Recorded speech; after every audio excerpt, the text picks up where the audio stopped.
ओम शांति। आज 10 जून 2024 की साकार मधुर महावाक्य है। आज की मधुर महावाक्य में बाबा बोले, मीठे बच्चे, लक्ष्य को सदा सामने रखो तो दैवी गुण आते जाएंगे। अब अपनी संभाल करनी है, आसुरी गुणों को निकाल दैवी गुण धारण करने हैं। लक्ष्य को सदा सामने रखो तो दैवी गुण आते जाएंगे। अब अपनी संभाल करनी है, आसुरी गुणों को निकाल दैवी गुण धारण करने हैं। प्रश्न है, आयुष्मान भव का वरदान मिलते हुए भी बड़ी आयु के लिए कौन सी मेहनत करनी है? आयुष्मान भव का वरदान मिलते हुए भी बड़ी आयु के लिए कौन सी मेहनत करनी है? तो बाबा बताते हैं कि बड़ी आयु के लिए तमो प्रधान से सतो प्रधान बनने की मेहनत करो। जितना बाप को याद करेंगे उतना सतो प्रधान बनेंगे और आयु बड़ी होगी, फिर मृत्यु का डर निकल जाएगा। याद से दुख दूर हो जाएंगे, तुम फूल बन जाएंगे। याद में ही गुप्त कमाई है, याद से पाप कट जाते हैं, आत्मा हल्की हो जाती है, आयु बड़ी हो जाती है। तो बाबा क्या बताएं कि आयुष्मान भव का वरदान मिलते हुए भी आयु के लिए कौन सी मेहनत करनी है बड़ी आयु के लिए? तो बाबा बताते हैं कि बड़ी आयु के लिए क्या करना है, तमो प्रधान से सतो प्रधान बनने की मेहनत करो। जितना बाप को याद करेंगे उतना सतो प्रधान बनेंगे। सतो प्रधान कैसे बनेंगे? जितना बाबा को याद करेंगे। और आयु बड़ी होगी, फिर मृत्यु का डर निकल जाएगा, याद से दुख दूर हो जाएंगे, तुम फूल बन जाएंगे। तो बाबा की याद से कितना कितना कुछ मिल जाएगा, है ना। याद से दुख दूर हो जाएंगे, तुम फूल बन जाएंगे। याद में ही गुप्त कमाई है, याद से पाप कट जाते हैं, आत्मा हल्की हो जाती है, आयु बड़ी हो जाती है। ओम शांति। मीठे मीठे रूहानी बच्चों प्रति बाप समझा रहे हैं, पढ़ा भी रहे हैं। क्या समझा रहे हैं? मीठे बच्चों, तुमको एक तो आयु बड़ी चाहिए, क्योंकि तुम्हारी आयु बहुत बड़ी थी, 150 वर्ष की आयु थी। बड़ी आयु कैसे मिलती है? तमो प्रधान से सतो प्रधान बनने से। जब तुम सतो प्रधान थे तो तुम्हारी आयु बहुत बड़ी थी। अभी तुम ऊपर चढ़ रहे हो, जानते हो। हम तमो प्रधान बने तो हमारी आयु छोटी हो गई थी, तंदुरुस्ती भी ठीक नहीं थी, बिल्कुल ही रोगी बन गए थे। यह जीवन पुरानी है, नई से भेंट की जाती है। अभी तुम जानते हो कि बाप हमको बड़ी आयु बनाने की युक्ति बताते हैं। मीठे मीठे बच्चों, मुझे याद करोगे तो तुम जैसे सतो प्रधान थे, बड़ी आयु वाले, तंदुरुस्त थे, ऐसे फिर से बन जाओगे। आयु छोटी होने से मरने का डर रहता है, तुमको तो गारंटी मिलती है कि सतयुग में ऐसे अचानक कभी मरेंगे नहीं। बाप को याद करते रहेंगे तो आयु बड़ी होगी और सब दुख भी दूर हो जाएंगे, कोई भी किस्म का दुख नहीं होगा। और तुमको क्या चाहिए? तुम कहते हो मुझे पद भी चाहिए, तुमको मालूम नहीं था कि ऐसा पद भी मिल सकता है। अब बाप युक्ति बताते हैं, ऐसे करो, एम ऑब्जेक्ट सामने है, तुम ऐसा पद पा सकते हो। यहाँ ही दैवी गुण धारण करने हैं। अपने से पूछना है, हमारे में कोई अवगुण तो नहीं है? अवगुण भी अनेक प्रकार के हैं। सिगरेट पीना, छी चीज़ें खाना, यह अवगुण है, सबसे बड़ा अवगुण है विकार का, जिसको ही बैड कैरेक्टर कहते हैं। बाप कहते हैं कि तुम विशेष बन गए हो, अब वाइसलेस बनने की तुमको युक्ति बताते हैं। इसमें इन विकारों को, अवगुणों को छोड़ देना है, कभी भी विशेष नहीं बनना है। इस जन्म में जो सुधारेंगे तो वह सुधार 21 जन्मों तक चलना है। तो बाबा क्या कह रहे हैं कि अगर इस जन्म में जब सुधार करेंगे तो यह सुधार 21 जन्मों तक चलेगा। सबसे ज़रूरी बात है वाइसलेस बनना। जन्म जन्मांतर का जो बोझ सिर पर चढ़ा हुआ है वह योग बल से ही उतरेगा। बच्चे जानते हैं कि जन्म जन्मांतर हम विशेष बने हैं। अभी बाप से हम प्रतिज्ञा करते हैं, फिर कभी विशेष नहीं बनेंगे। बाप ने कहा है, अगर पतित बने तो 100 गुना दंड भी खाना पड़ेगा। फिर पद भी भ्रष्ट हो जाएगा, क्योंकि निंदा कराई ना तो गोया उस तरफ विशेष मनुष्य की तरफ चला गया। ऐसे बहुत चले जाते हैं, अर्थात हार खा लेते हैं। आगे तुमको पता नहीं था कि यह धंधा बेकार का नहीं करना चाहिए। कोई कोई अच्छे बच्चे होते हैं, कहते हैं कि हम ब्रह्मचर्य में रहेंगे। सन्यासियों को देख समझते हैं कि पवित्रता अच्छी है। पवित्र और अपवित्र दुनिया में अपवित्र तो बहुत रहते हैं। पाखाने में जाना भी अपवित्र बनने आ, इसलिए फौरन स्नान करना चाहिए। अपवित्रता अनेक प्रकार की होती है। तो आज बाबा ये भी बोल रहे हैं कि पाखाने में गिर जाते हैं, उसके बाद भी नहाना है, क्योंकि वो भी अपवित्र बनना हुआ है, इसलिए फ़ौरन स्नान करना चाहिए।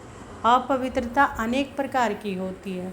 किसी को दुख देना, लड़ना झगड़ना भी अपवित्र कर्तव्य है। बाप कहते हैं, जन्म जन्मांतर तो तुमने पाप किया है, वह सब आदतें अब मिटानी है। अभी तुमको सच्चा सच्चा महान आत्मा बनना है। सच्चे सच्चे महान आत्मा तो यह लक्ष्मी नारायण ही है, और कोई तो यहाँ बन ना सके, क्योंकि सब तमो प्रधान है।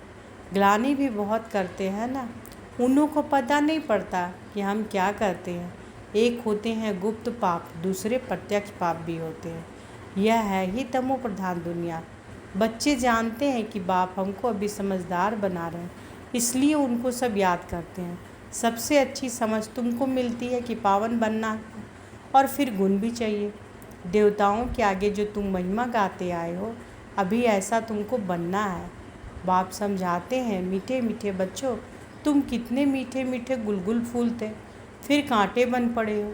अब बाप को याद करो तो याद से तुम्हारी आयु बड़ी होगी, पाप भी भस्म होंगे, सिर में बोझा हल्का होगा। अपनी संभाल करनी है। हमारे में क्या क्या अवगुण है वह निकालने हैं। जैसे नारद का मिसाल है, उनको कहा तुम लायक हो, उसने देखा कि बरोबर हम लायक नहीं है। बाप तुमको ऊंच बनाते हैं, बाप के तुम बच्चे हो ना। जैसे कोई का बाप महाराजा होता है तो कहेंगे ना, हमारा बाबा महाराजा है। बाबा बहुत सुख देने वाला है। जो अच्छे स्वभाव के महाराजा होते हैं उनको कभी क्रोध नहीं आता है। अभी तो आहिस्ते आहिस्ते सबकी कलाएं उतरती गई है, सभी अवगुण प्रवेश करते गए हैं, कला कमती होती गई है, तमो होते गए हैं। तमो प्रधान की भी जैसे अंत आकर हुई है, कितना दुखी हो पड़े हैं। तो बाबा क्या कहते हैं,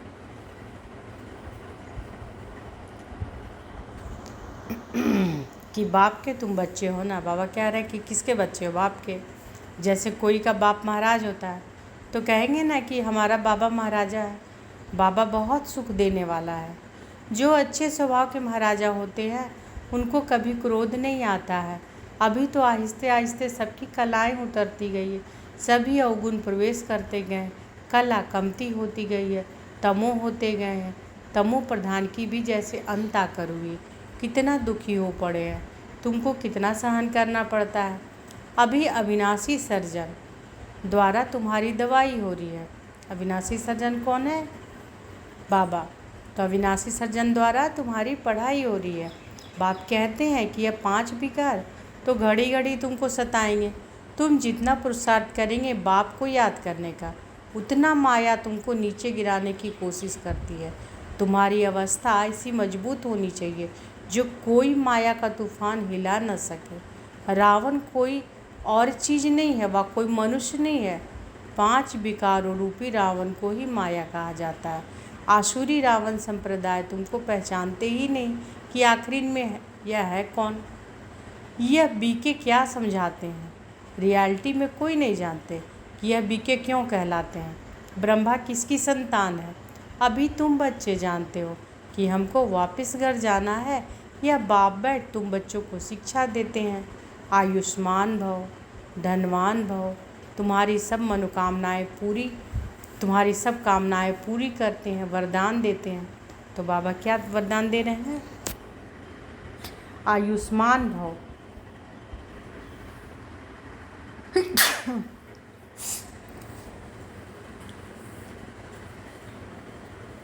धनवान भव, तुम्हारी सब कामनाएं पूरी करते वरदान देते हैं। परंतु सिर्फ वरदान से कोई काम नहीं होता, मेहनत करनी है, हर एक बात समझने की है। अपने को राज तिलक देते हैं, अपने को राज तिलक देने के अधिकारी बनना है। बाप अधिकारी बनाते हैं, तुम बच्चों को शिक्षा देते हैं, ऐसे ऐसे करो। पहले नंबर की शिक्षा देते हैं, क्या पहले नंबर की शिक्षा देते हैं? मामेकम याद करो। मनुष्य याद नहीं करते हैं क्योंकि वह जानते ही नहीं, तो याद में भी रॉन्ग करते हैं। कहते ईश्वर सर्वव्यापी है, कहते ईश्वर सर्वव्यापी है, वो याद भी नहीं, वो याद भी जो करते रॉन्ग करते हैं। फिर शिव बाबा को याद कैसे करेंगे? शिव के मंदिर में जाकर पूजा करते हैं। तुम पूछो इनका ऑक्यूपेशन बताओ, तो कहेंगे भगवान सर्वव्यापी है। पूजा करते हैं, उनसे रहम मांगते हैं हुए। फिर कोई कुछ पूछता परमात्मा कहाँ है, तो कहते सर्वव्यापी है। चित्र के सम्मुख क्या करते हैं, और फिर चित्र सम्मुख नहीं तो कला काया ही चट हो जाती है। भक्ति भी कितनी भूले करते हैं, भक्ति में कितनी भूले करते हैं, फिर भी भक्ति से कितना प्यार है। श्री कृष्ण के लिए कितना निर्जल आदि करते हैं। यहाँ तुम पढ़ रहे हो और वह भक्त लोग क्या क्या करते हैं, तुमको अभी हंसी आती है। ड्रामानुसार भक्ति करते कदम नीचे उतरते आए, ऊपर तो कोई चढ़ ना सके, तो बाबा क्या करें कि उधर सब लोग भक्ति कर रहे हैं और यहाँ तुम पढ़ रहे हो, वह भक्त लोग क्या क्या करते हैं, तुमको अभी हंसी आती है। अभी यह है पुरुषोत्तम संगम योग, जिसका कोई को पता नहीं। अभी तुम पुरुषोत्तम बनने के लिए पुरुषार्थ करते हो। टीचर स्टूडेंट का सर्वेंट होता है ना, स्टूडेंट की सर्विस करते हैं। गवर्नमेंट सर्वेंट है, बाप भी कहते हैं सेवा करता हूँ, तुमको पढ़ाता भी हूँ, सभी आत्माओं का बाप है। टीचर भी बनते हैं, सृष्टि के आदि मध्य अंत का ज्ञान भी सुनाते हैं। यह ज्ञान और कोई मनुष्य में हो ना सके, कोई सिखला ना सके। तुम पुरुषार्थ ही करते हो कि हम यह बने। दुनिया में मनुष्य कितने तमो प्रधान बुद्धि है, बहुत खौफनाक दुनिया है, बहुत खौफनाक दुनिया है। जो मनुष्य को नहीं करना चाहिए वह करते हैं। कितना खून डाका आदि लगाते हैं, क्या नहीं करते हैं। 100% तमो प्रधान है। अभी तुम फिर 100% सतो प्रधान बन रहे हो। उसके लिए युक्ति बताई है। क्या युक्ति बताया है बाबा सतो प्रधान बनने के लिए? अंडरलाइन कर लीजिए, याद की यात्रा। याद से ही विकर्म विनाश होंगे, बाप से जाकर मिलेंगे। भगवान बाप आते कैसे हैं यह भी तुम अब समझते हो। इस रथ में आए हैं, ब्रह्मा के थ्रू सुनाते हैं, जो फिर तुम धारण कर औरों को सुनाते हो। तो दिल होती है डायरेक्ट सुने, बाप के परिवार में जाए। यहाँ बाप भी हैं, माँ भी हैं, बच्चे भी हैं, परिवार में आ जाते हैं। वह तो दुनिया ही आसुरी है, तो आसुरी परिवार से तुम तंग हो जाते हो, इसलिए धंधा आदि छोड़कर बाबा के पास रिफ्रेश होने आते हो। यहाँ रहते भी हैं ब्राह्मण, तो इस परिवार में आकर बैठते हो। घर में जाएंगे तो फिर ऐसा परिवार नहीं होगा, वहाँ तो देहधारी हो जाते हैं। उस गोरख धंधे से निकल तुम यहाँ आते हो। अब बाप कहते हैं कि देह के सब संबंध छोड़ो, खुशबूदार फूल बनना है। फूल में खुशबू होती है, सब उठाकर खुशबू लेते हैं, अग के फूल को नहीं उठाएंगे। तो फूल बनने के लिए पुरुषार्थ करना है, इसलिए बाबा भी फूल ले आते हैं, ऐसा बनना है। घर गृहस्थ में रहते एक बाप को याद करना है। तुम जानते हो कि यह देह के संबंधी तो खलास हो जाने हैं। तो आज युक्ति बाबा क्या बताएं सतो प्रधान? याद की यात्रा है ना। तो बाबा कहते हैं कि घर गृहस्थ में रहते एक बाप को याद करना है। तुम जानते हो कि यह देह के संबंधी तो खलास हो जाने हैं। तुम यहाँ गुप्त कमाई कर रहे हो, तुमको शरीर छोड़ना है, कमाई करके और बहुत खुशी से हर्षित मुख हो, शरीर छोड़ना है। घूमते फिरते भी बाप की याद में रहो, तो तुमको कभी थकावट नहीं होगी। बाप की याद में अशरीरी हो, कितना भी चक्र लगाओ, भले यहाँ से नीचे आबू रोड तक चल जाए, तो भी थकावट नहीं होगी। पाप कट जाएंगे, हल्के हो जाएंगे। तुम बच्चों को कितना फ़ायदा होता है और कोई तो जान ना सके। सारी दुनिया के मनुष्य पुकारते हैं पतित पावन आकर पावन बनाओ, फिर उनको महात्मा कैसे कहेंगे? पतित को फिर माथा थोड़े ही कर जाता है, माथा पावन के आगे झुकाया जाता है। कन्या का मिसाल जब भिखारी बनती है तो सबके आगे सिर झुकाती है और फिर पुकारती है कि हे पतित पावन आओ। अरे पतित बने ही क्यों जो पुकारना पड़े। सबके शरीर तो विकार की पैदाइश है ना, क्योंकि रावण का राज्य है। अभी तुम रावण से निकल आए हो, इसको कहा जाता है पुरुषोत्तम संगम युग। अभी तुम पुरुषार्थ कर रहे हो राम राज्य में जाने के लिए। सतयुग है रामराज। सिर्फ त्रेता में रामराज कहे तो फिर सूर्यवंशी लक्ष्मी नारायण का राज्य कहाँ गया। बाबा कह रहे कि सिर्फ त्रेता में रामराज्य कहे तो फिर सूर्यवंशी लक्ष्मी नारायण का राज्य कहाँ गया। तो यह सब ज्ञान अभी तुम बच्चों को मिल रहा है। नए नए भी आते हैं जिनको तुम ज्ञान देते हो, लायक बनाते हो। कोई का संग ऐसा मिलता है जो फिर लायक से नालायक बन पड़ते हैं। बाप पावन बनाते हैं तो अब पतित बनना ही नहीं है, जबकि बाप आया है पावन बनाने। माया ऐसी ज़बरदस्त है जो पतित बना देती है, हरा देती है। कहते हैं बाबा रक्षा करो। वाह, लड़ाई के मैदान में ढेर मरते हैं, फिर रक्षा की जाती है क्या। यह माया की गोली बंदूक की गोली से भी बहुत कड़ी है। काम की चोट खाई, गोया ऊपर से गिरे। सतयुग में सब गृहस्थ धर्म वाले होते हैं जिनको देवता कहा जाता है। सतयुग में सब पवित्र गृहस्थ धर्म वाले होते हैं जिनको देवता कहा जाता है। अभी तुम जानते हो कि बाप कैसे आए हैं, कहाँ रहते हैं, कैसे आकर राजयोग सिखाते हैं, दिखलाते हैं कि अर्जुन के रथ पर बैठ ज्ञान दिया है। फिर उनको सर्वव्यापी क्यों कहते। बाप जो स्वर्ग की स्थापना करते हैं उन्हें ही भूल गए हैं। अभी वह स्वयं अपना परिचय देते हैं। अच्छा, मीठे मीठे सिकिल दे बच्चों प्रति माता पिता बाप दादा का याद प्यार और गुड मॉर्निंग। रूहानी बाप की रूहानी बच्चों को नमस्ते। हम रूहानी बच्चों की रूहानी माता पिता बाप दादा को याद प्यार, गुड मॉर्निंग और नमस्ते नमस्ते नमस्ते। शुक्रिया बाबा, शुक्रिया। धारणा के लिए मुख्य सार पहला है, महान आत्मा बनने के लिए अपवित्रता की जो भी गंदी आदतें हैं वह मिटा देनी है। दुख देना, लड़ना झगड़ना, यह सब अपवित्र कर्तव्य है जो तुम्हें नहीं करने हैं। अपने आप को राज तिलक देने का अधिकारी बनाना है। दूसरा, बुद्धि को सब गोरख धंधों से, देहधारियों से निकाल खुशबूदार फूल बनना है।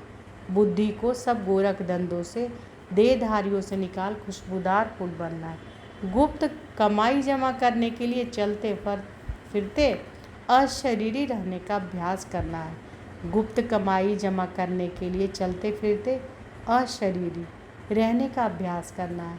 आज बाबा वरदान दिए हैं, अपने शुभ चिंतन की शक्ति से आत्माओं को चिंता मुक्त बनाने वाली शुभ चिंतक मनी भव। अपने शुभ चिंतन की शक्ति से आत्माओं को चिंता मुक्त बनाने वाली शुभ चिंतक मनी भव। आज के विश्व में सब आत्माएं चिंतामणि हैं। उन चिंतामणि को आप शुभ चिंतक मनियाँ अपने शुभ चिंतन की शक्ति द्वारा परिवर्तन कर सकते हो। जैसे सूर्य की किरणें दूर दूर तक अंधकार को मिटाती है, ऐसे आप शुभ चिंतक मनियों की शुभ संकल्प रूपी चमक व किरणें विश्व में चारों ओर फैल रही है। इसलिए समझते हैं कि कोई स्पिरिचुअल लाइट गुप्त रूप में अपना कार्य कर रही है। यह टचिंग अभी शुरू हुई है, आखिरी ढूंढते ढूंढते स्थान पर पहुंच जाएंगे। स्लोगन है, बाप दादा के डायरेक्शन को क्लियर कैच करने के लिए मन बुद्धि की लाइन क्लियर रखो। बाप दादा के डायरेक्शन को क्लियर कैच करने के लिए मन बुद्धि की लाइन क्लियर करो। तो आज के मधुर महावाक्य में बाबा क्या बोले। बाबा कहते हैं कि लक्ष्य को सदा सामने रखो तो दैवी गुण आते जाएंगे। लक्ष्य क्या है हमारा, लक्ष्मी नारायण बनना। अब अपनी संभाल करनी है, आसुरी गुण को निकाल दैवी गुण धारण करने हैं। अच्छा, शुक्रिया बाबा, शुक्रिया। ओम शांति।